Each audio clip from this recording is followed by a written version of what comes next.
This is a Beck style zapper, and actually this is a very good zapper. It's got three different settings on it for the hertz, so you can set it at the standard 3.9 hertz, the 10 hertz, and the 40 hertz. But what I'm going to go over on this is electrode placement. And well, if you actually dug into some of the history on Bob Beck, he originally used the ankle to ankle method for placing the electrodes. Now, actually, some of this stuff, I'm going to actually say something right here from the get-go. I'm beginning to think that Hulda Clark's zapper is actually far better for destroying pathogens. But there's one drawback to her zapper. It does not put out enough volts. You probably need more than the 9.5 volts she talks about, because you're actually putting through half that when you're putting through the wave when it goes point to point.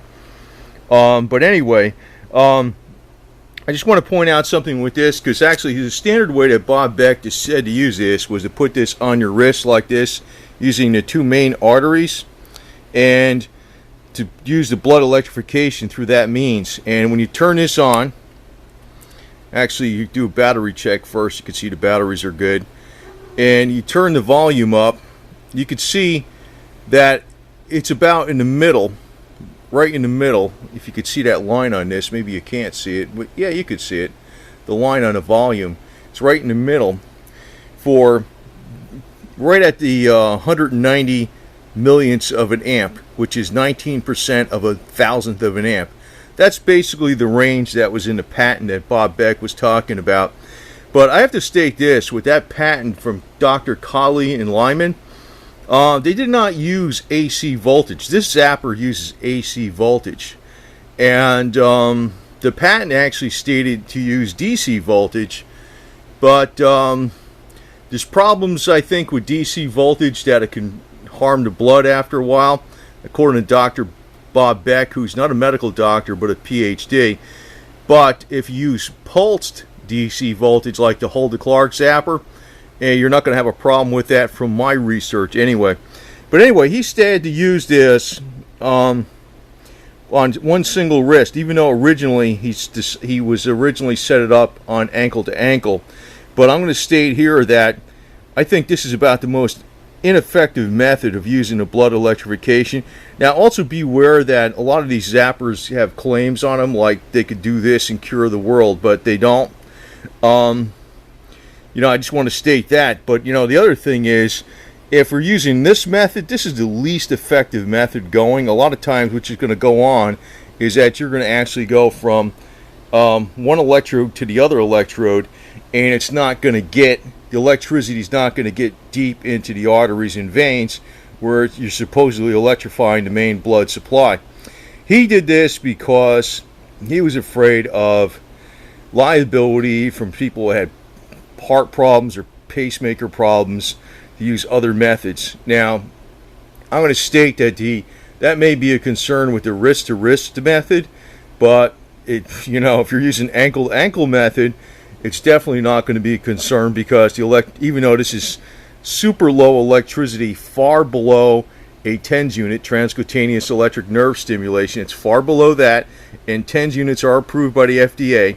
Now, this is not approved by the FDA for specific uses, but I'm just saying that the voltage or the amperage at 19% of 1,000th of an amp is far below a TENS unit, and the FDA deems a TENS unit to be safe.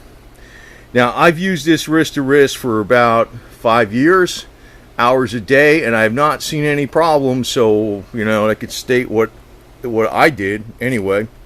I don't sell the devices or anything. I'm just stating what my experience was. But let me show you to demonstrate what the wrist-to-wrist setup is. Okay, so this is the wrist-to-wrist method, and you're going from one wrist to the other. So if I disconnect one of these electrodes, you can see the light goes off here. This light means it's having conductivity between going through my arms and into the middle of my chest cavity, and basically, it's electrifying a lot more blood than trying to go from here to here, because it's not actually getting into the wrist. Now, they say the one problem with this is possibly could it go through the heart.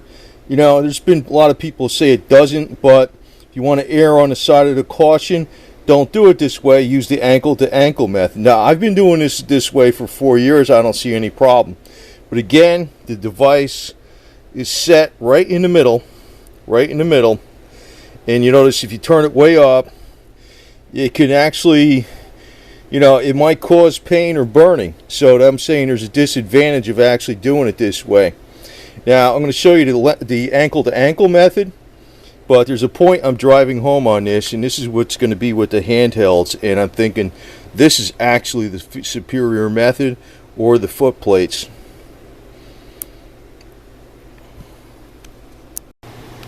Okay, now this is set up ankle to ankle. You notice I have the electrodes actually on the ankle. These are, like, again, I guess if you're not familiar with this, like I forgot to mention, these are basically stainless steel electrodes wrapped in cloth, cotton cloth, that are dunked in saline solution or tap water to conduct electricity through the skin.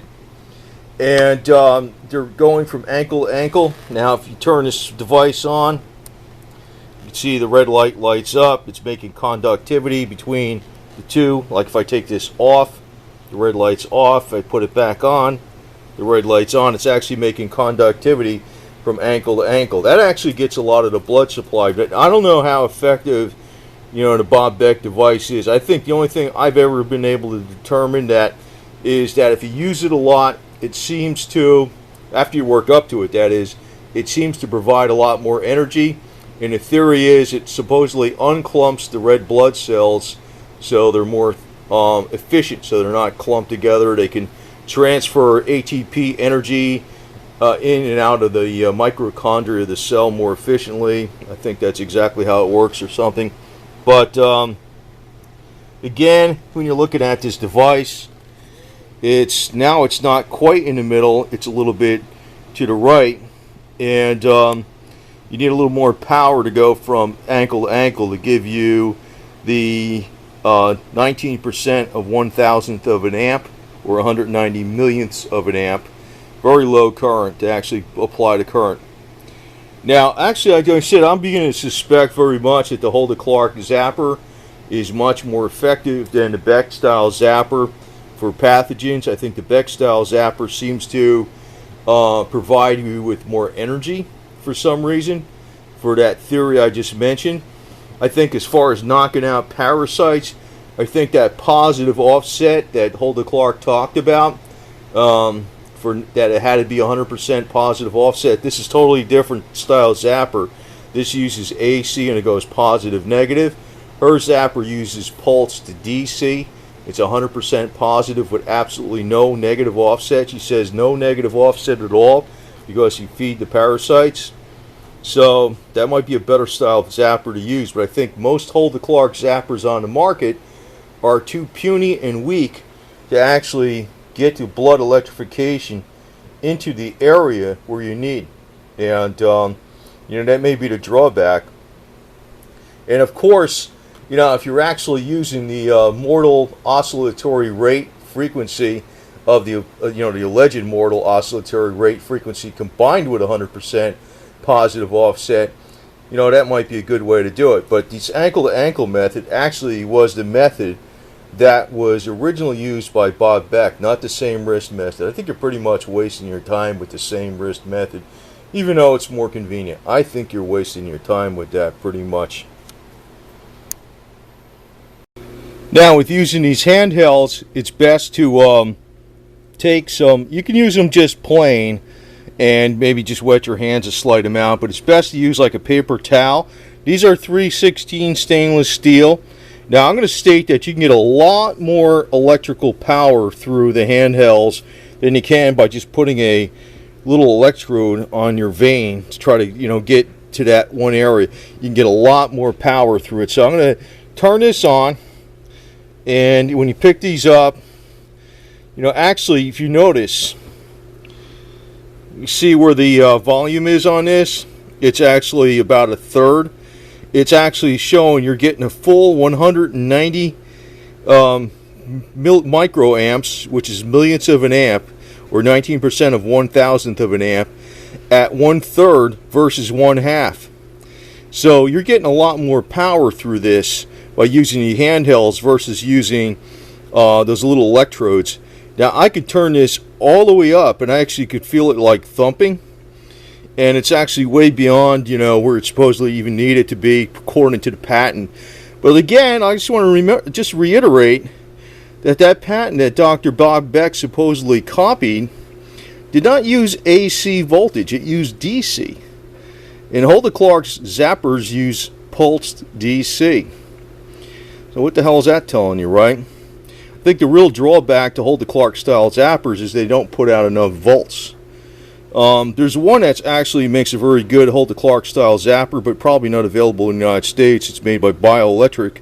You'd have to order it from Ecuador, but I don't know if he sells here in the United States. But if you're from the UK, Canada, or, you know, whatever, Australia, whatever, you know, I know I've probably got an English-speaking audience here. But what I'm saying is, if you can get one from him, and it does put out quite a bit more power than the standard Hulda Clark zapper. He calls it the parasite zapper, which will operate on 30,000 volts or not 30,000 volts, excuse me, 30,000 hertz. It's 12 volts, 30,000 hertz, or 2,500 hertz, which is the two main ones she actually recommended. And there's advantages to using each one, but they're a true 100% positive offset. But I'd like to state that it is a lot better to use the handheld. It's a lot more power. The problem is it's inconvenient. It's inconvenient to hold this. But you're getting a hell of a lot more power through this by using the handhelds. And actually, I'm going to point out a video. I'm going to do it in the future about making foot pads with 316 high quality stainless steel and using it that way, which may be more convenient. Like if you're sitting at a desk, you can possibly use it for that type of thing. Like I said, I think the main thing, I think the only thing from my best research, and it's not the only thing, but the only thing I can actually think is pretty damn solid information, is that this Beck style zapper at 3.9 hertz has been shown, or touted to be, let me say alleged to be effective against malaria. I think that might be the only thing that, if you really want to try it for something really bad, and you know, it might work, because malaria is strictly a disease of the blood. It's not like you're trying to treat bone cancer or something like that, or a brain tumor. You know, a zapper's not going to do any good there, I don't think at all. But malaria is strictly a disease of the blood. What you're doing is blood electrification by trying to disable microbes. The other thing, this 3.9 hertz standard setting of the Beck zapper is very, very close to the 4 hertz listing in the consolidated frequency list that is supposedly touted to be the mortal oscillatory rate of the malaria virus. So if there's one thing that could possibly work with this thing pretty damn good for something serious, it may be, and I'm just emphasizing may, because I don't know. I've heard too many good reports though about the malaria deal. It might be good for that. And you know what? That's saying a lot for a zapper, to tell you the truth. But as far as like bone cancer and stuff and all this cure-all junk, and I don't know about that deal. But I heard a lot about the positive offset being extremely important. The Beck style zapper does not have that. That's the Hulda Clark.